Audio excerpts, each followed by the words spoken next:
ஆதியில் ஆண்டவன் இந்த பூமியை படைத்தானே, அவன் ஆசையைப் போலவே இந்த பூமி அமையல்லையே.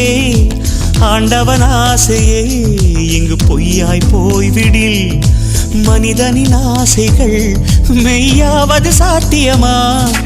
நன்மை என்றும் தீமை என்றும் 4 பேர்கள் சொல்லுவது நம்முடைய பிழை இல்லையே. துன்பம் என்ற சிப்பிக்குள் தான் இன்பம் என்ற முத்து வரும், துணிந்த பின் பயம் இல்லையே. கண்ணீர் துளியில் வைரங்கள் செய்யும் கலைகள் கண்டு கொள். காலுக்கு செருப்பு எப்படி வந்தது, முள்ளுக்கு நன்றி சொல். புயல் மையம் கொண்டால் மழை மண்ணில் உண்டு, எந்த தீமைக்குள்ளும் சிறு நன்மை உண்டு. ஓ